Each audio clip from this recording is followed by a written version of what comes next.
I chose something different. I chose the impossible. I chose rapture. A city where the artist would not fear the censor, where the scientist would not be bound by petty morality, where the great would not be constrained by the small.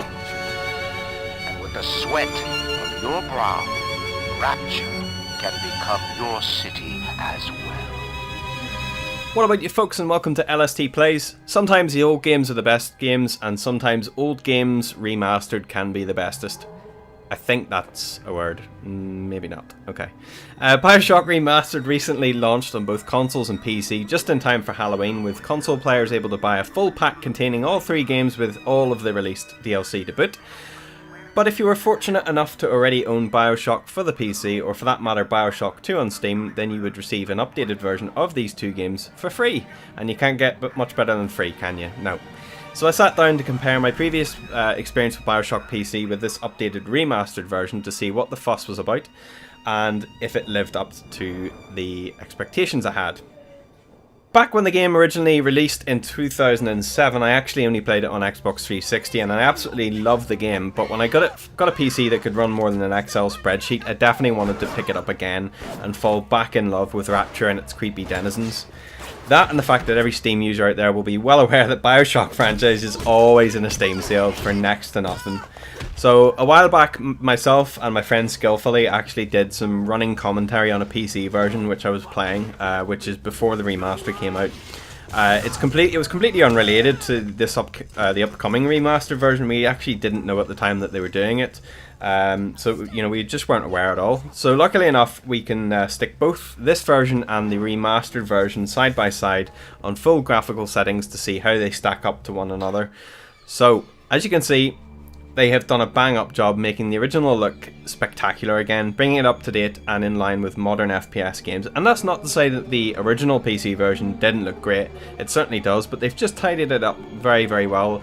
So they've improved the dynamic shadows, the textures, including smoothing and definition changes, not just better detailed textures. They've added in more ambient effects and background models like seaweed and starfish to make the outside of the city look and feel like it's really underwater, and it looks absolutely fantastic. So this isn't really much of a review, as it is just an update to my previous video of me gushing about how much I love Bioshock and the fantasy world of Rapture. Looking at the other features they've added in specifically for the PC version on Steam, you now have access to achievements and trading cards, which the original Steam release didn't have. It's completely useless. I mean, there's no benefit to having achievements and trading cards, but it's certainly a nice addition anyway to finally sort of have some achievements for those people that do achievement hunt on Steam. In addition to this, the game comes with a special documentary which is sort of hidden amongst the game's various locations, ready for you to discover and find out about the game's history and the team at Irrational Games behind it. I found this to be a really key part in me playing through this updated version of the game, as some of the stories that Ken Levine talks about, the initial roots of Bioshock from the previous series, System Shock, is really interesting and very insightful to a relatively key studio structure and work ethic. So for those players out there that haven't perhaps played a System Shock game or this series itself, what exactly is the overall experience and gameplay? Well, I think the Shock series itself can be summed up as a science fiction horror thriller, to put it into movie terms anyway. To put it into gameplay terms for the series, it's a progressive first-person shooter. This term, PFPS, I'll call it, I use with regards to games that have upgrades where the player can imbue their character with new abilities and turn the game into either an easier experience or change the way in which you play the game, so you can have like new and creative ways to fight and have fun in the game. Bioshock 1 takes place in the fictional city of Rapture, a failing vision of one man's desire to escape the outside world's governmental and religious restrictions placed upon society that he simply didn't agree with. This protagonist, Andrew Ryan, is a veritable Clark Gable / George Orwell leader that rules over this outcast and hidden society living under the sea, and he is the main focal point of the game.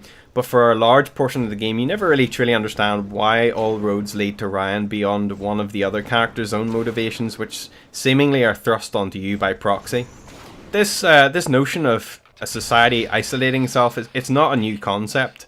Ken Levine himself cites that many inspirations for this creation, such as the aforementioned writer George Orwell, along with others. If I had to show someone what this game was like in a movie form, I would look directly at City Under the Sea, which is a 1965 cult classic starring Vincent Price. It's a really good film, and I urge you for Halloween perhaps to go and check that film out. It's really, really good. And it's the same principle. He is a dictator ruling a forgotten and crumbling society under the very waves of the ocean in a city, although it's based on Atlantis. The things that really kept me so interested in this game, aside from the narrative, were the art style and architecture, which is very similar to that of the Fallout series, as they're both based on Art Deco themes due to the age and setting. In Bioshock, however, there exists a much stronger horror element, as alongside the player upgrading themselves, they also see what the long-term effects of this upgrade process can be. So the citizens of Rapture are greatly more warped than any of the sort of characters I think in Fallout. But it's really interesting to see these grotesque creations that the team at Irrational Games created. And they're all sort of based on sort of changes in the sort of human anatomy that's not too far-fetched, which is what sort of makes the horror element really stand out.